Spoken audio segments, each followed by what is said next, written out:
మీనరాశి వారికి డిసెంబర్ మాసం ఎలా ఉండబోతుందో చూద్దాం. మీనరాశి వారికి డిసెంబర్ మాసంలో కొత్త వ్యాపారాలు ప్రారంభం చేస్తే తిరిగేలేదు. వీరు ఎక్కడి నుంచి అప్పులు చేసినా ఎలా ఉన్నా వెంటనే వీళ్ళకి పరిష్కార మార్గాలు దొరికేస్తాయి.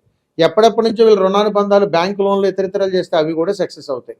కాబట్టి మీనరాశి వారికి ఈ డిసెంబర్ మాసంలో అద్భుతమైనటువంటి ఫలితాలతో పాటుగా జరగబోయేటువంటి ఉపద్రవాలు ఏమిటి అంటే, వీళ్ళు ఎక్కడైనా సంస్థలో పనిచేసినా, ఎవరితోనా భావబంధాలు ఉన్నా అవన్నీ తెగిపోతూ ఉంటాయి. మరియు కొత్త పరిచయాలు అవుతూ ఉంటాయి. మళ్ళా పాత శత్రువులందరినీ కూడా వీళ్ళ జీవితంలోకి ఆహ్వానించేటువంటి ప్రయత్నం కూడా జరుగుతుంది. కాబట్టి వీరికి తెలియకుండానే శత్రువులను సమకూర్చుకుంటూ ఉంటారు ఈ డిసెంబర్ మాసం నుంచి. కాబట్టి వీరు చేయవలసినటువంటి పరిష్కార మార్గం ఏదైనా ఉన్నదా చూద్దాం. అద్భుతమైనటువంటి పరిష్కార మార్గం, వీరు అవకాశం ఉన్నంత వరకు శనివారం రోజున 4 చపాతీలు సిద్ధం చేసి మీకు దగ్గరలో ఎక్కడైనా కానీ సునకాలు కనపడితే వాటికి పెట్టేటువంటి ప్రయత్నం చేయండి. అలా చేయటం ద్వారా ఈ యొక్క అవమానాల నుంచి బయటపడుతూ మంచి జీవితాన్ని ఆస్వాదిస్తూ చక్కటి యోగకరమైనటువంటి అనుగ్రహాన్ని పొందగలరు ఈ మీనరాశి వారు. సర్వేజన సుఖినో భవంతు. శుభం. నమస్కారం.